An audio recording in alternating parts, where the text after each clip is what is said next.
नमस्कार, news point लेकर हाजिर हूं मैं राजीव। दोस्तों, कर्नाटक में 2028 के विधानसभा चुनाव और फिर 2029 के आम चुनावों को ध्यान में रखते हुए कांग्रेस ने मास्टर स्ट्रोक चला है और यहां नए सिरे से जिम्मेदारियां तय की गई हैं। 2023 में बड़ी जीत के बाद, जी हां, 2023 और महीना जो था वो यही मई का महीना था और इसी 20 मई को कर्नाटक की सरकार के 3 साल पूरे हुए हैं, इसी 20 मई को, और आज 28 मई है।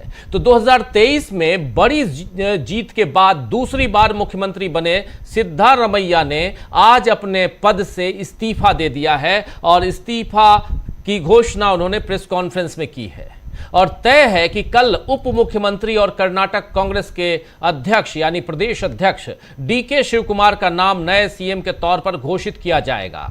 इसके साथ ही कैबिनेट में भी बड़ा फेरबदल होगा, यह भी तय है। आप जानते हैं कि इस समय कांग्रेस दक्षिण भारत में काफी मजबूत हालत में है। हाल ही में उसने 10 साल बाद केरल में सत्ता में वापसी की है और वहीं तमिलनाडु में भी करीब 6 दशक बाद, 59 साल बाद वो सत्ता में शामिल हुई है। सत्ता नहीं बल्कि कहें तो मिनिस्ट्री मिली है। कांग्रेस इंटरनल वहां की सत्ता में शामिल हुई है केरल में, माफी चाहूंगा, तमिलनाडु में।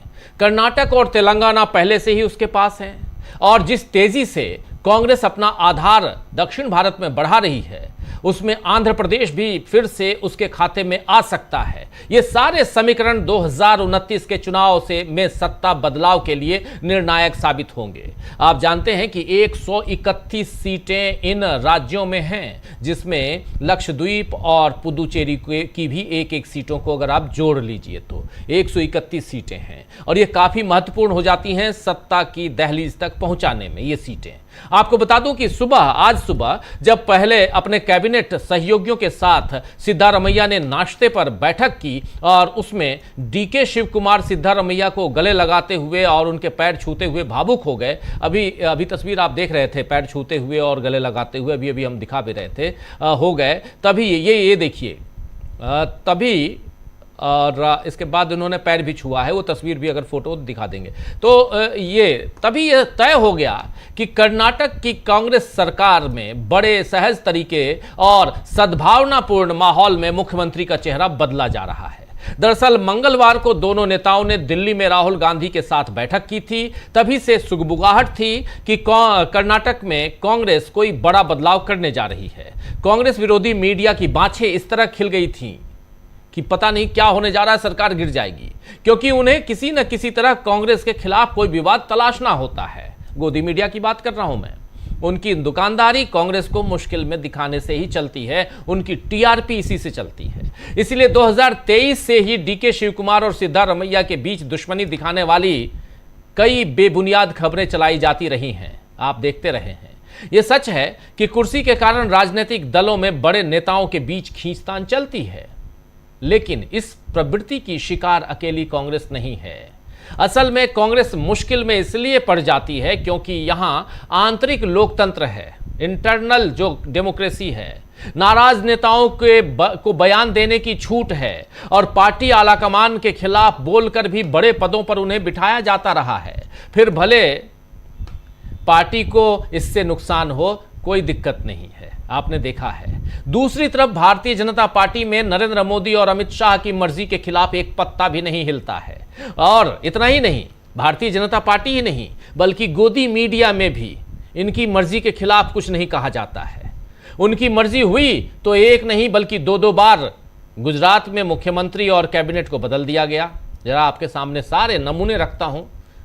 नरेंद्र मोदी की मर्जी हुई, अमित शाह की मर्जी हुई तो गुजरात में 2 बार मुख्यमंत्री बदल दिए गए, 5 साल कोई पूरा नहीं कर पाया। कैबिनेट पूरा का पूरा बदल दिया गया। आनंदीबेन पटेल ने तो सोशल मीडिया पर इस्तीफे की पेशकश की थी, घोषणा की थी, पेशकश नहीं घोषणा की थी, आपको याद होगा। वही आनंदीबेन पटेल जो इस वक्त उत्तर प्रदेश में राज्यपाल हैं। इसके बाद विजय रूपाणी सीएम बने थे, अब नहीं है, और उन्हें भी कैबिनेट समेत अचानक हटाकर भूपेंद्र पटेल को सीएम बनाया गया। ऐसे ही महाराष्ट्र में देवेंद्र फडणवीस को पहले मुख्यमंत्री बनाया गया, फिर उप मुख्यमंत्री और फिर से मुख्यमंत्री बना दिया गया।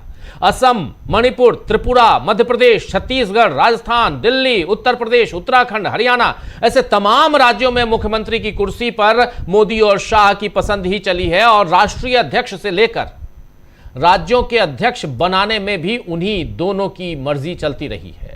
इसीलिए जब तक बन पड़ा जेपी नड्डा का अध्यक्षीय कार्यकाल बढ़ाया गया, फिर बिहार की सत्ता पर पकड़ बनानी थी तो उन्हें हटाकर नितिन नबीन को अध्यक्ष बनाया गया। आज ही पंजाब में, दिल्ली में, हरियाणा में और त्रिपुरा की भाजपा इकाइयों के अध्यक्ष बदले गए हैं। इन 4 राज्यों के, जिसमें पंजाब है, दिल्ली है, हरियाणा है, त्रिपुरा है, इसमें भाजपा के प्रदेश अध्यक्ष बदल दिए गए हैं। कोई पार्टी किस नेता को क्या जिम्मेदारी सौंपती है, ये उसका आंतरिक मामला है। लेकिन भारतीय जनता पार्टी के प्रभाव में आकर अब मीडिया ने ऐसा नैरेटिव सेट कर दिया है जिसमें मोदी और शाह पार्टी में कोई भी फेरबदल करें तो वो मास्टर स्ट्रोक हो जाता है, और कांग्रेस कोई फेरबदल करे तो उसे पार्टी के अंदरूनी झगड़े का असर बताया जाता है। मतलब वो करे तो मास्टर स्ट्रोक और ये करे तो अंदरूनी झगड़ा, यानी कांग्रेस करे तो। कांग्रेस कर्नाटक में भी यही कहानी चलाने की कोशिश पिछले 3 दिनों से चल रही थी। लेकिन अच्छी बात है कि सिद्धारमैया और डीके शिवकुमार ने इस कहानी पर पहले ही पूर्ण विराम लगा दिया। अपने इस्तीफे के बाद सिद्धारमैया ने कहा है कि उनके आला कमान ने जो कहा है उन्होंने वो किया। इसके साथ ही उन्होंने कहा कि हाई कमान ने मुझसे राज्यसभा में जाने के लिए कहा, लेकिन मैंने विनम्रतापूर्वक इस प्रस्ताव को यह कहते हुए ठुकरा दिया कि मेरी राष्ट्रीय राजनीति में कोई दिलचस्पी नहीं है। यानी इतना तय है कि अब सिद्धारमैया नीतीश कुमार की राह पर नहीं चलने वाले हैं, जिन्होंने सीएम की कुर्सी के बदले, नीतीश कुमार की बात कर रहा हूं, सीएम की कुर्सी के बदले राज्यसभा सीट का सौदा पक्का किया। खबर है कि सिद्धारमैया ने पार्टी की बैठक में कहा है कि वो वरुणा विधानसभा क्षेत्र से विधायक के रूप में सक्रिय रहेंगे।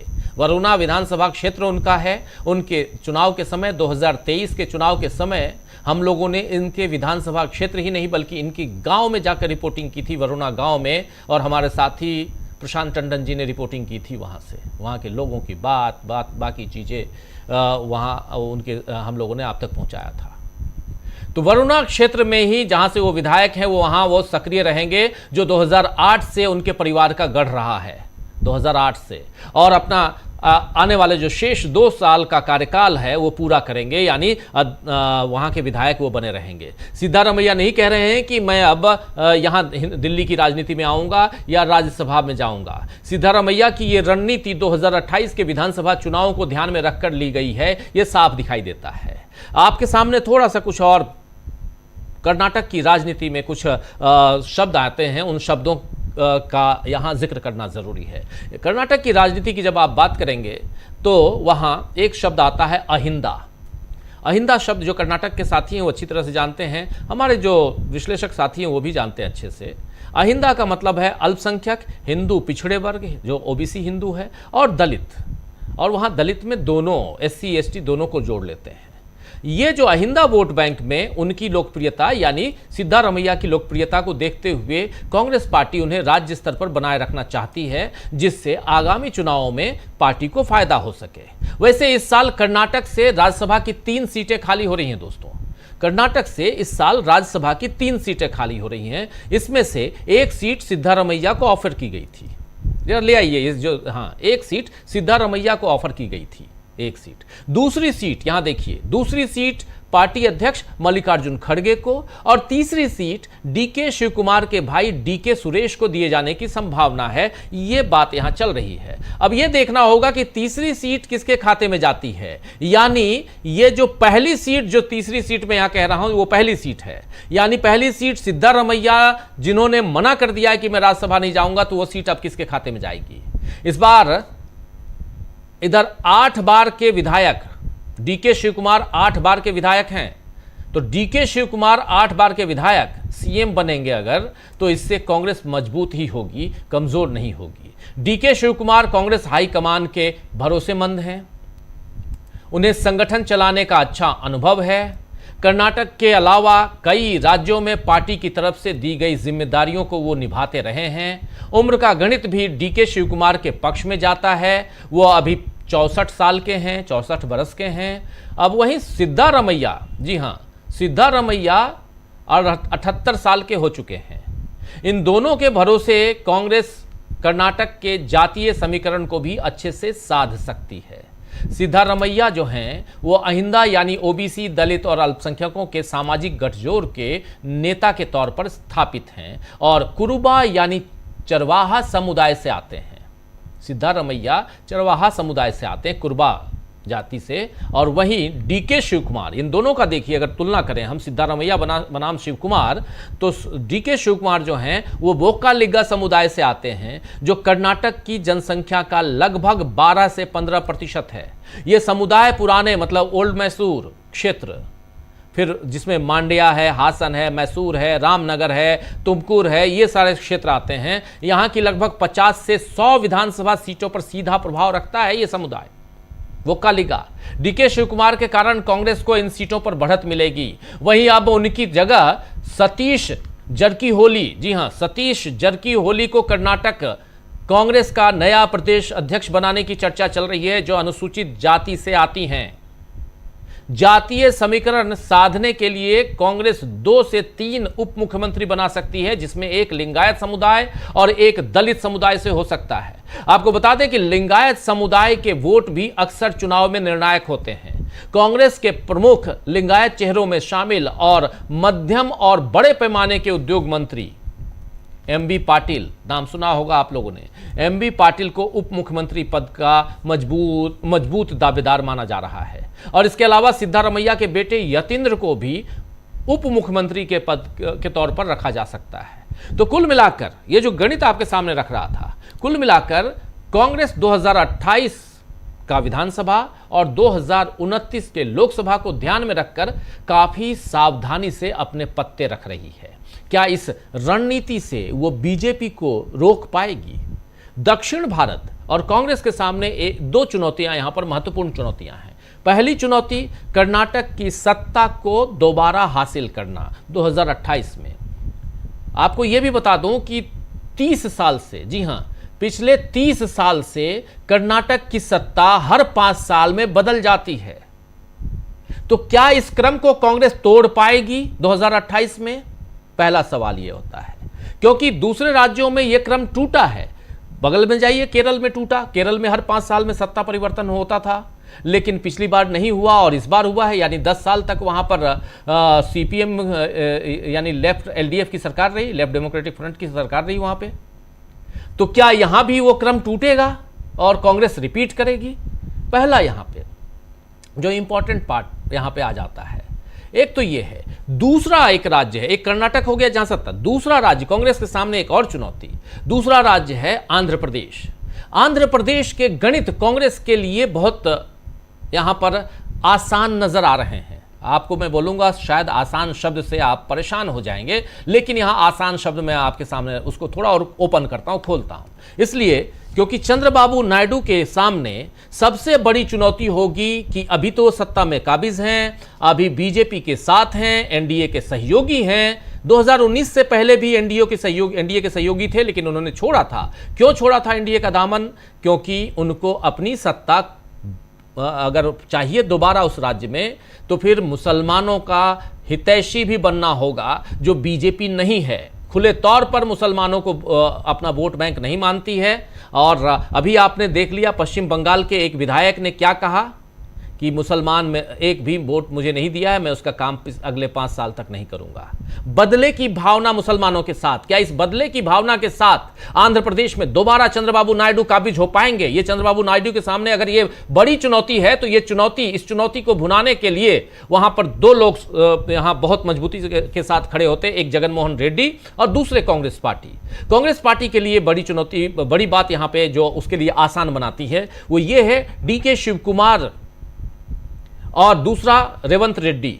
रेवंत रेड्डी आंध्र प्रदेश और जो पार्टी टीडीपी, इस पार्टी से ही कांग्रेस पार्टी में 2 साल पहले आए थे और सत्ता पर काबिज हुए हैं। उनका रिलेशन चंद्रबाबू नायडू के साथ बहुत अच्छा है। इसलिए यहां थोड़ा सा ये आसान शब्द को जो एलोबरेट कर रहा था मैं, उससे थोड़ा आप समझ पाएंगे कि कांग्रेस की निगाहें जो हैं न सिर्फ कर्नाटक में सत्ता को अपने फिर से सत्ता हासिल करना, बल्कि 2029 में सत्ता पर काबिज होने के लिए दक्षिण भारत में क्लीन स्वीप करना भी उसकी चुनौती है। और इसके लिए यहां रणनीतियां बन रही हैं। लेकिन गोदी मीडिया इसे कांग्रेस का कर्नाटक का संकट बताएगा। लेकिन जानता है गोदी मीडिया भी कि यहां कैसे चुनौती कांग्रेस पार्टी ने बैठे बैठे बीजेपी को पेश कर दी है। हैरान है, परेशान है नरेंद्र मोदी, अमित शाह और उनका पूरा कुनबा। चलिए, इन परेशानियों में कैसे शुरू हो गई है बीजेपी की उल्टी गिनती और